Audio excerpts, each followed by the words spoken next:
Madam X was born on the Isle of Wight and she lived in Lemsen with her husband who was a great occultist. Madam X herself was an occultist of great powers, a remarkable clairvoyant, and she had mediumistic qualities. Her powers were quite exceptional. She had received an extremely complete and rigorous training, and she could exteriorize herself, that is, bringing out of her material body a subtle body in full consciousness, and do it 12 times in succession. That is, she could pass consciously from one state of being to another, live there as consciously as in her physical body, and then again put the subtle and then again put the subtler body into trance, exteriorize herself from it, and so on 12 times successively to the extreme limit of the world of forms. I shall speak to you about that later when you can understand better what I am talking about, but I am going to tell you about some small incidents I saw when I was in Lemsen myself, and a story she told me I shall always tell you. The incidents are of a more external kind but very funny. She was almost always in trance, and she had trained her body so well that even when she was in trance, that is when one or more parts of her being were exteriorized, the body had a life of its own, and she could walk about and even attend to some small material occupations. She did a great deal of work, for in her trances she could talk freely, and she used to narrate what she saw, which was noted down and later formed a teaching which has even been published. And because of all that and the occult work she was doing, she was often tired, in the sense that her body was tired and needed to recuperate its vitality in a very concrete way. Now, one day when she was particularly tired, she told me, "You will see how I am going to recover my strength." She had plucked from her garden.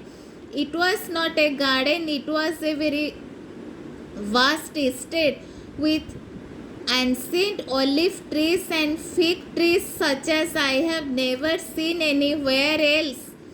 It was a real marvel on a mountainside, from the plain to almost half way up, and in this garden there were many lemon trees and orange trees and grapefruit.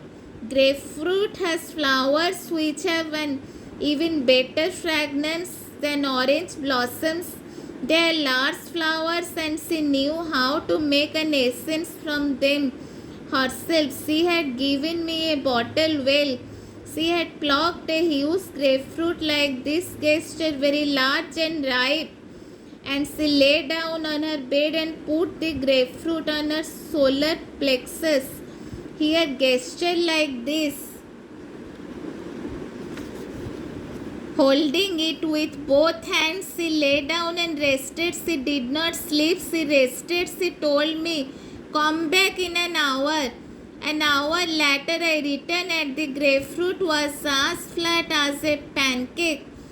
That meant that she had such a power to absorb vitality, that she had absorbed all the life from the fruit, and it had become soft and completely flat. And I saw that myself. You may try, you won't succeed. Laughter.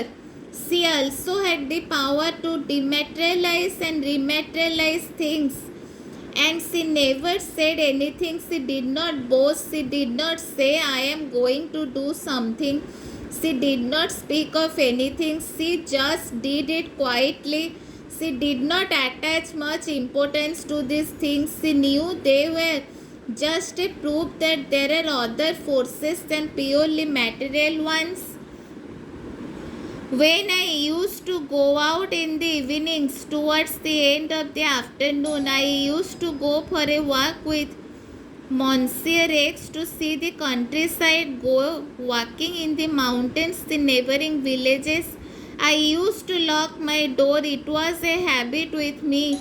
I always lock my door. Madam X would rarely go out for the reasons I have already mentioned, because she was in a trance most of the time, liked to stay at home. But when I returned from the walk and opened my door, which was locked and therefore nobody could have entered, I would always find a kind of little garland of flowers on my pillow.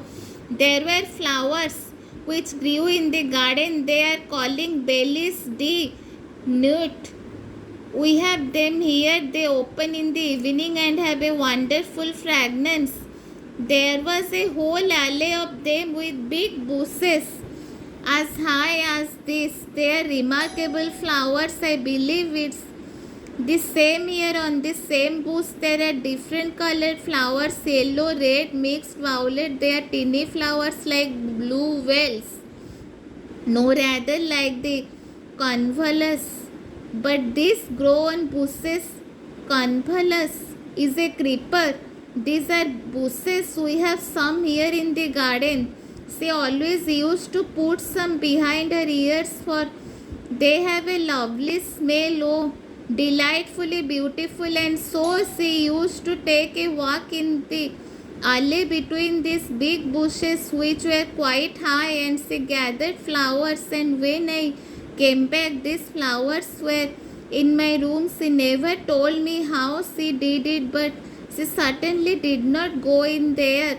Once she said to me, "Were there no flowers in your room?" "Ah, yes, indeed," I said, and that was all. Then I know it was she who had put them there.